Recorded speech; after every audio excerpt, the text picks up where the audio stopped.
ऋग्वेद प्रथम मंडल 10वां सूक्त और 7वां मंत्र। ओम सुविवृतं सुनिरजमिंद्र त्वादातमिद्यशः गवामप व्रजं वृद्धि कृणुष्व राधो अद्रिवः। पदार्थ: जैसे यह अद्रिवः उत्तम प्रकाश आदि धन वाला इंद्र सूर्यलोक सुनिरजम सुख से प्राप्त होने योग्य, त्वादातम उसी से सिद्ध होने वाले, यशः जल को, सुविवृतम अच्छी प्रकार विस्तार को प्राप्त, गवाम किरणों के, वज्रम समूह को संसार में प्रकाश होने के लिए अपवृद्धि फैलाता तथा राधः धन को प्रकाशित कृणुष्व करता है, वैसे हे अद्रिवः प्रशंसा करने योग्य इंद्र महायशस्वी सब पदार्थों के यथा योग्य बांटने वाले परमेश्वर, आप हम लोगों के लिए गवाम अपने विषय को प्राप्त होने वाली मन आदि इंद्रियों के ज्ञान और उत्तम उत्तम सुख देने वाले पशुओं के व्रजम समूह को अपावृद्धि प्राप्त करके उनके सुख के दरवाजों को खोल तथा सुविवृतम देश देशांतर में प्रसिद्ध और सुनिरजम सुख से करने और व्यवहारों में यथा योग्य प्रतीत होने को के योग्य, यशः कीर्ति को बढ़ाने वाले अत्युत्तम, त्वादातम आपके ज्ञान से शुद्ध किया हुआ, राधः जिससे कि अनेक सुख सिद्ध हों, ऐसे विद्या सुवर्ण आदि धन को हमारे लिए कृणुष्व कृपा करके प्राप्त कीजिए।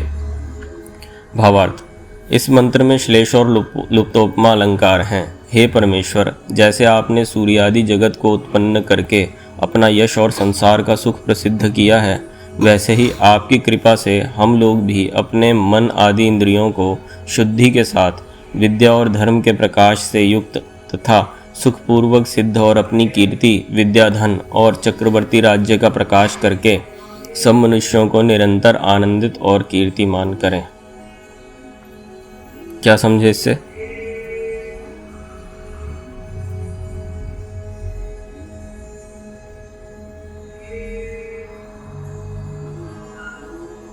नहीं आया समझ? ये इसमें ईश्वर से हम याचना कर रहे हैं कि हे ईश्वर, जैसे आपका ये जो सूर्य है, इस सूर्य किरणों के द्वारा क्या करता है, सारे संसार के पदार्थों को प्रकाशित करता है ना। सब हम देखने योग्य बनते हैं सूर्य के होने से, ठीक। और जब सूर्य के होने से हम जब सब चीज़ें देखते हैं तो उनसे हम व्यवहार कर पाते हैं। व्यवहार करने से हमारी आजीविका चलती है, ठीक है, और हम संसार चलता रहता है, ठीक है। उसी तरह परमात्मा से प्रार्थना है कि हे ईश्वर, अपना जो विद्या धन है वो हमको ऐसे प्रकाशित कीजिए जिससे कि हम उस विद्या के बलबूते पर अपने सुखों की वृद्धि कर सकें, ठीक है। हम अंधेरे में ना रहें। और हमें विद्या कैसी चाहिए? हमें विद्या ऐसी चाहिए जो हमें पूर्ण सुख देने वाली हो, खाली टेक्निकल सुख देने वाली ना हो। मोबाइल भी एक विद्या है, कंप्यूटर भी विद्या है, हर तरह की जो हम आसपास देखते हैं डिजिटल मीडिया, ये भी विद्या ही है।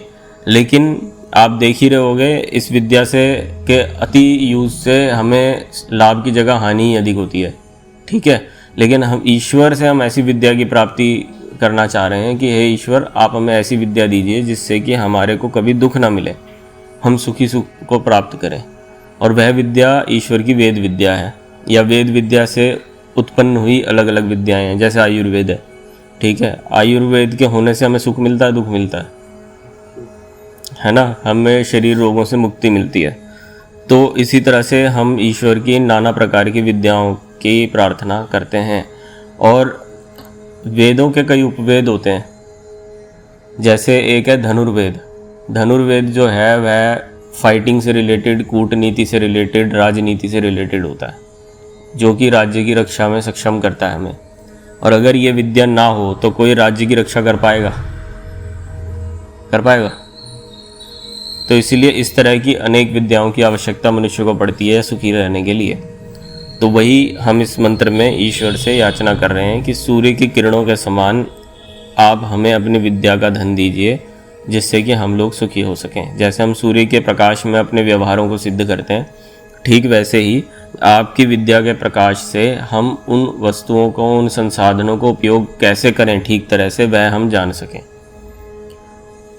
कल तुम लोगों ने सब्सक्राइब किया हुआ है पॉडकास्ट? सुनते हो डेली? कल जो था वो था वर्ल्ड वाटर डे, कल का जो हमारा एपिसोड जो लाइव हुआ था वो हुआ था जड़ पदार्थों का उपयोग ढंग से कैसे करें। ठीक है, तो उसमें हमने यही बात की थी कि ना जल आदि का उपयोग हम कैसे ठीक प्रकार करें। जैसे कि आप किसी नदी नाले कुएं में नहा रहे हो तो वहाँ पर पानी तो बहुत है और व्यक्ति उसे दनादन यूज़ कर रहा है, कमी नहीं पड़ रही, लेकिन उस ऐसे से क्या होता है, इस अविद्या की वजह से होगा क्या कि आपका एक एटीट्यूड डेवलप होगा चीज़ों को दनादन उपयोग करने का। तो अगर कोई लिमिटेड चीज़ भी होगी ना उसको भी आप बहुत ज़्यादा यूज़ करोगे और उससे क्या होगा, फिर कमी पैदा होगी। कमी से क्या होगा, दुख उत्पन्न होंगे। ऐसा कहा जा रहा है कि आने वाला जो विश्व युद्ध होगा वह पानी के ऊपर होगा 2030 से 2035 तक, ऐसी भविष्यवाणी मतलब कह रहे हैं साइंटिस्ट कि पानी जो मीठे पानी की बहुत कमी हो रही है पूरे विश्व में और इसको लेकर ना बहुत ज़्यादा भयंकर क्राइसिस होने वाला है। और ऐसा दिन देखने को इसलिए मिल रहा है मानव जाति को क्योंकि मानव जाति जो है ईश्वर की विद्या के अनुसार संसाधनों का उपयोग नहीं कर पा रही है। जिसने इन संसाधनों को उपलब्ध कराया है हमारे लिए वो वही तो बताएगा ना इनको उपयोग कैसे करना है, और उसके अनुसार अगर आप उपयोग नहीं करोगे तो फिर वो संसाधन आपको परेशान करेंगे। फिर कहीं तो बहुत ज़्यादा बाढ़ होगी और कहीं पे सूखा ही सूखा होगा, बैलेंस बिगड़ जाएगा। और जैसा अब धीरे धीरे आप देख ही रहे हो हर साल की कहानी हो जाती है ना।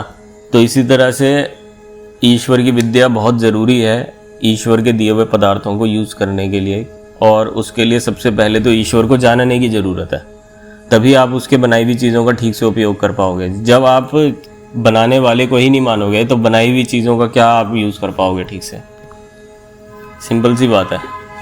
तो इसलिए पहले तो ईश्वर का सही स्वरूप समझें, वेद विद्या की प्राप्ति करें और उसके बाद उन संसाधनों का ठीक तरह से उपयोग करके अपने जीवन को सफल बनाएं। कोई प्रश्न? ओ